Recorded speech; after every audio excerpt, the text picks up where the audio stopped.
life size of the impossible. Here is what so many said could never come to be.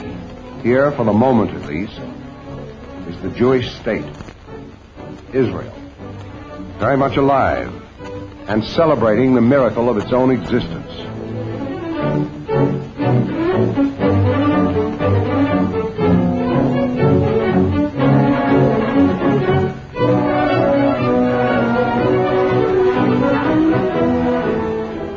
This indeed is victory in all its trimmings. This is the result of an effort of centuries. A Jewish state with sailors and citizens, a state with Jewish soldiers and officers and statesmen. Israel has been reborn. It seems undeniable. The flag that now flies over this land is certainly the flag of Israel. This is triumph. And here, of course, is one of its prime rewards, the right to vote in the world's newest democracy. For this moment in their history, the people of Israel can choose their own leaders in their own country. Even while it's being born, the machinery of government starts turning out a new democratic life in the Middle East. Everyone living within the borders has a right to vote. Arabs as well as Jews.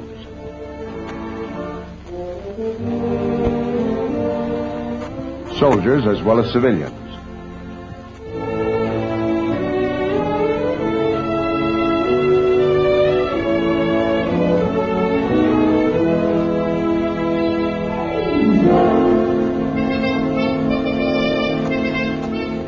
This, without doubt, is a moment of great achievement.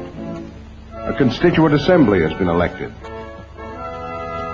To mark the event, a tree is planted.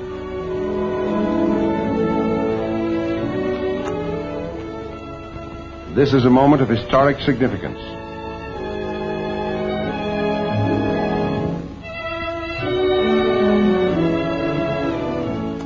The leaders of the young republic gather for the first inauguration in more than 2,000 years of Jewish history.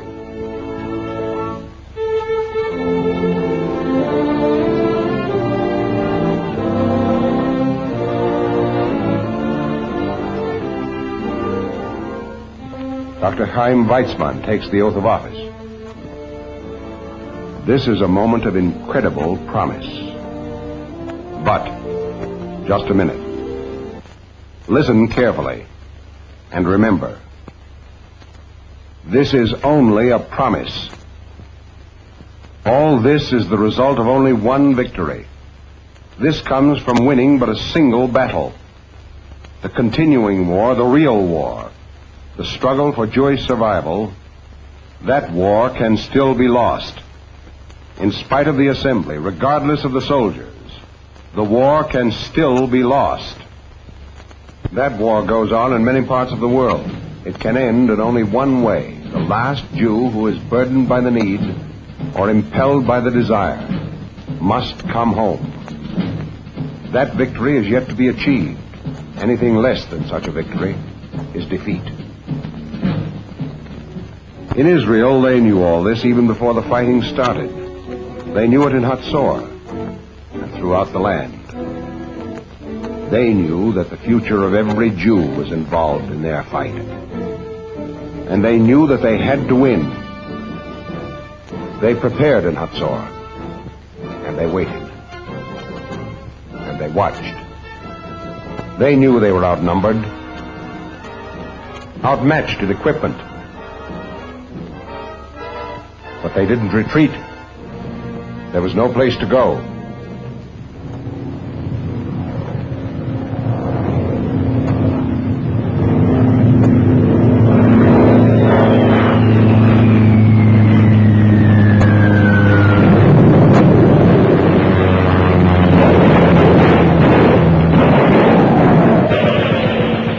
They fought back in Hatzor.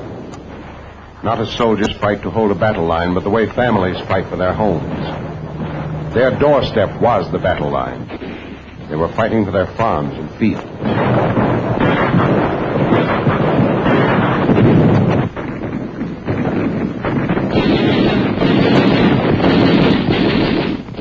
story of Hatzor was repeated all over Israel.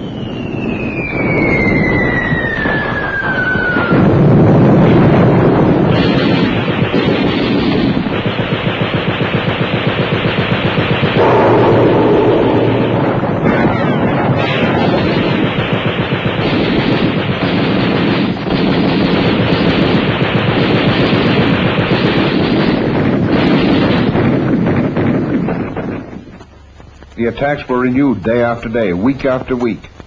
But the people of Hatzor didn't dare lose. They had to win. And they did.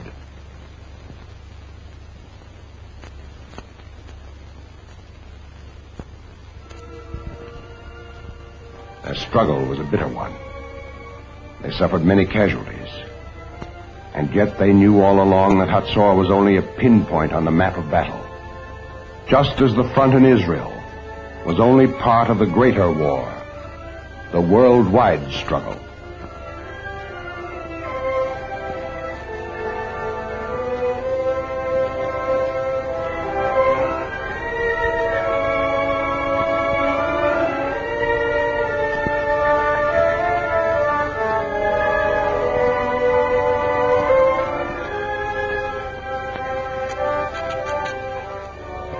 During the lulls in the fighting, their thoughts were for news from other sectors, where the battle continues.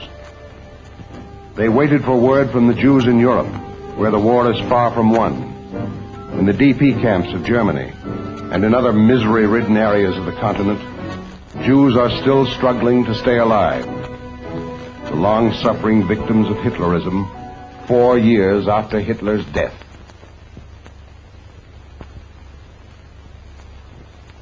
This is a different kind of war.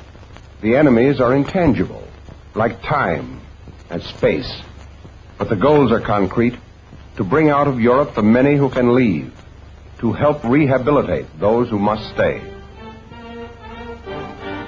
Here among the Jews of Europe, the war for Israel enters a decisive phase.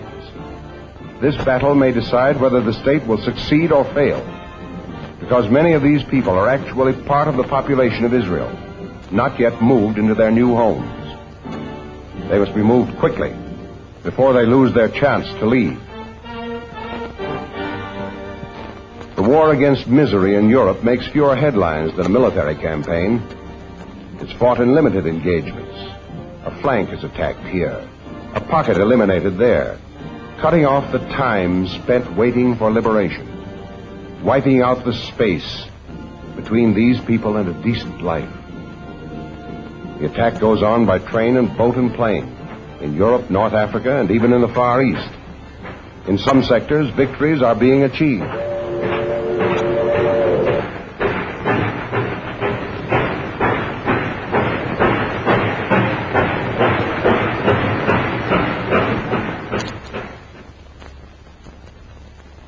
One of the greatest victories against the camps was won on the island of Cyprus.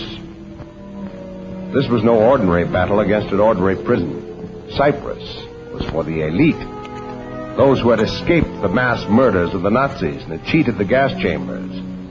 But on Cyprus, they waited for years for the prison gates to be opened. On January the 25th, when the Jews of Israel were holding their first elections, the Jews of Cyprus were at last being given their release to final freedom.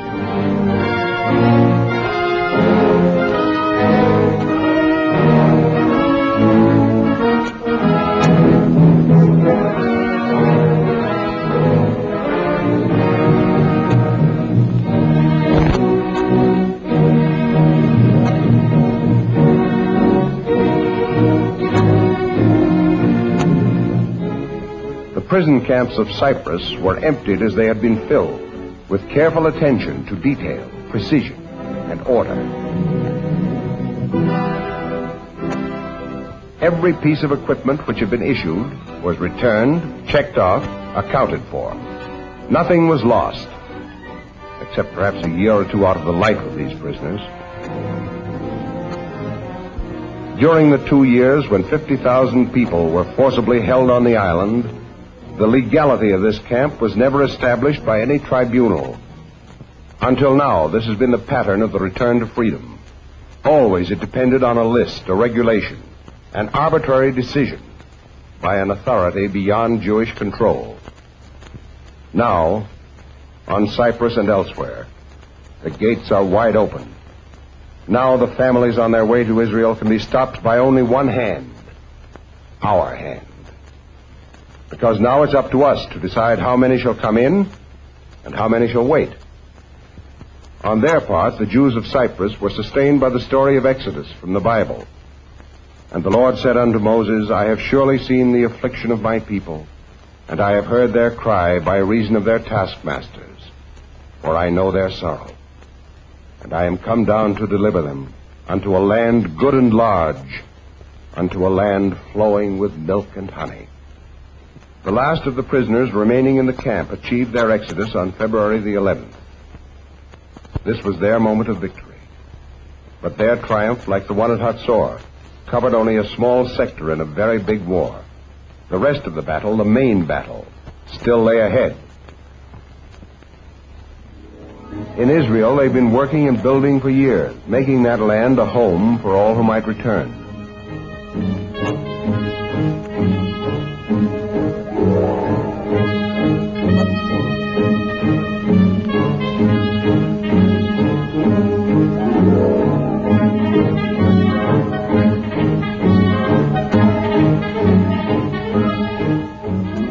They've plowed and cultivated, drained and irrigated the wasteland.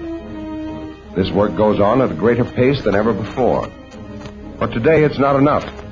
Each Jewish victory in another sector brings thousands of new citizens toward the new state.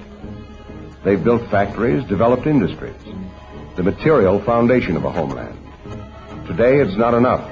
Not when Israel must receive 250,000 Jews in 1 year. Every gain in production must keep pace with the increasing number of new arrivals.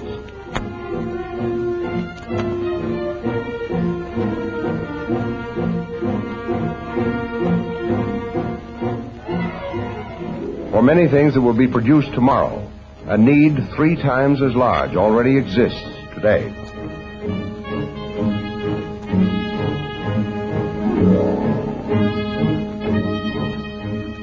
It's impossible for this one sector in Israel to bear the brunt of a global war effort. No matter how much they sacrifice, no matter how hard they work, no matter how much they do, it's not enough. They cannot do it alone. For this reason, final victory in the war against Jewish homelessness now depends on us. If this drive should fail, then everything we have built up in the last 10 years will collapse.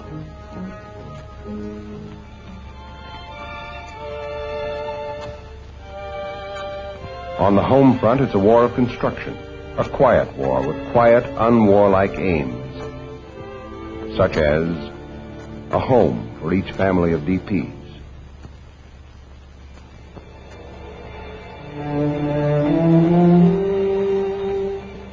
Here and there, a victory's been realized, a glorious conquest, with the luxury of Venetian blinds, the miracle of running water, the wonder of a full linen closet. But there is still so much more that must be done for Jews from the 4 corners of the world. This is the long-awaited moment. This is homecoming.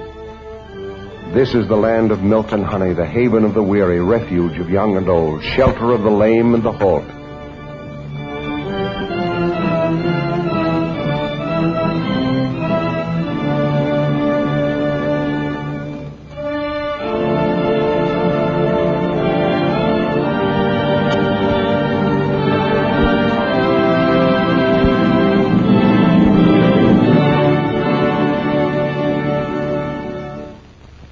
But when they arrive in the promised land, many find themselves waiting once more.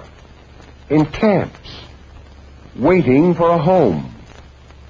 If we keep them waiting, these reception centers will become DP camps. In Israel, their own homeland. Is this something to celebrate? Is this final battle going to be lost because the task and the opportunity are bigger than ever before? If we fail them, then Hatzor need never have been fought. Then why did its people risk their lives? And for what did workmen labor night and day? Are camps in Europe being emptied just to make new ones in Israel? Was the rabbi on Cyprus praying for a hopeless dream? Did the soldiers of Israel die for any final purpose, or just for a few months of flag waving?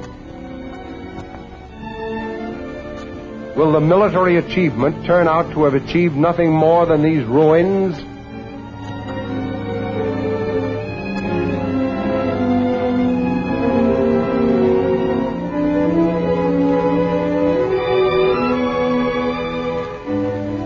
Here, too, is a portrait of Israel.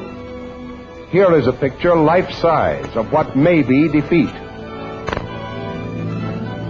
Here is how the war can be lost.